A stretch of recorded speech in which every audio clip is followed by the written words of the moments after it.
જય માતાજી friends, welcome back to વાગીલાસ ખાના ખજાના।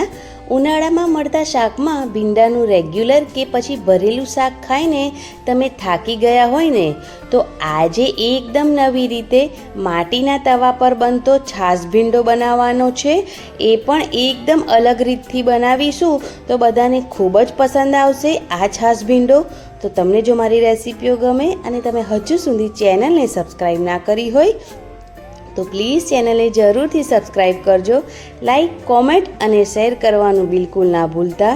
તો આ માટીના તવા પર બનતો છાશ ભીંડો બનાવવાનું આપણે શરૂ કરીએ। તો સૌથી પહેલાં તેના માટે મેં અહીંયા 250 ગ્રામ એકદમ કૂડા ભીંડાને એકદમ સારી રીતે ધોઈ સાફ કરી થોડા લાંબા કટ કરી લીધા છે। હવે માટીનો તવો ગેસ પર મૂકી તેની અંદર 4 થી 5 ચમચી મેં અહીંયા તેલ એડ કર્યું છે। તેલ એકદમ સારી રીતે ગરમ થઈ જાય એટલે તેની અંદર અજમો એડ કરવાનો છે, અડધી ચમચી। ભીંડાનું શાક અજમાથી વઘાર કરીએ તો તેનો ટેસ્ટ ખૂબ જ સરસ આવે છે। તો અહીંયા અજમો એકદમ સારી રીતે સંતળાઈ જાય એટલે તેની અંદર ભીંડા જે કટ કરીને રાખ્યા છે તેને એડ કરી દેવાના છે।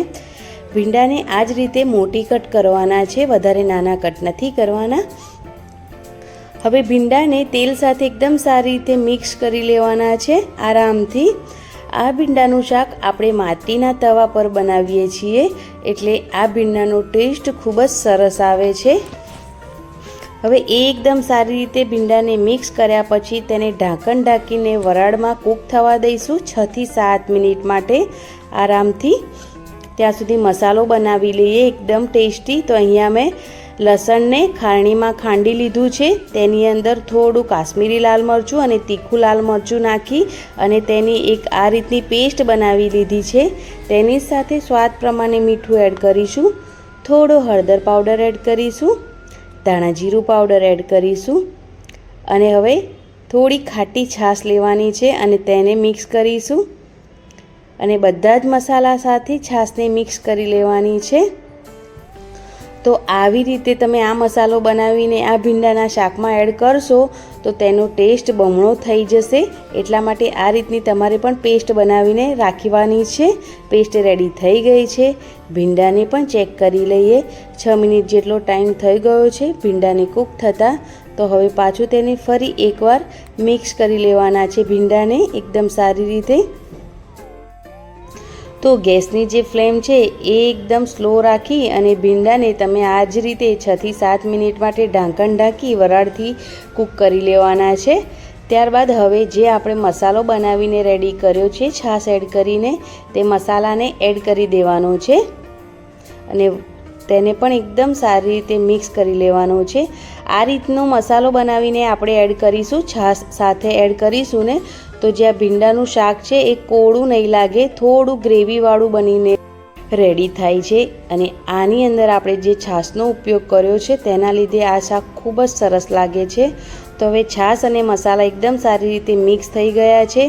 તો હવે છાશનું પાણી બળી જાય અને મસાલા પણ એકદમ સારી રીતે કૂક થઈ જાય એટલા માટે 2 થી 3 મિનિટ માટે ઢાંકણ ઢાંકી તેને પાછું આપણે કૂક કરી લઈશું જેથી મસાલા અને છાશનું પાણી એકદમ સારી રીતે બળી જાય અને આપણું આ ભીંડાનું શાક એકદમ સરસ ટેસ્ટી બનીને રેડી થાય એટલા માટે। તો 1 મિનિટ જેવું થઈ ગયું છે, છાશનું પાણી પણ બળી ગયું છે અને તેલ ઉપર આવી ગયું છે, મતલબ કે આપણા ભીંડા છે એ એકદમ સારી રીતે કૂક થઈ ગયા છે અને મસાલા પણ એકદમ સારી રીતે કૂક થઈ ગયા છે। ખાટી ખાટી છાશ પણ આપણા ભીંડામાં ભળી ગઈ છે જેના લીધે આ શાકનો ટેસ્ટ એકદમ મજેદાર લાગે છે। તમે જો એકવાર આ રીતે આ શાક બનાવશો તો પછી તમે આ જ રીતે આ શાક બનાવશો એટલું આ શાક ટેસ્ટી બનીને રેડી થાય છે।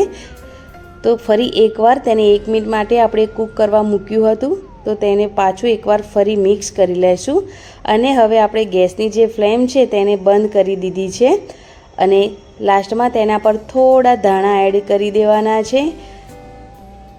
તો જો આ એકદમ અલગ રીત છે આ છાશવાળા ભીંડા બનાવવાની. તો તમે જરૂરથી આ છાશવાળા ભીંડા ટ્રાય કરજો. નોર્મલી ભીંડા બનાવો તેના કરતાં આ રીતે તમે માટીના તવા પર અથવા તો તમારી પાસે જે પણ કોઈ તવો હોય તેના પર તમે આ ભીંડા બનાવી શકો છો.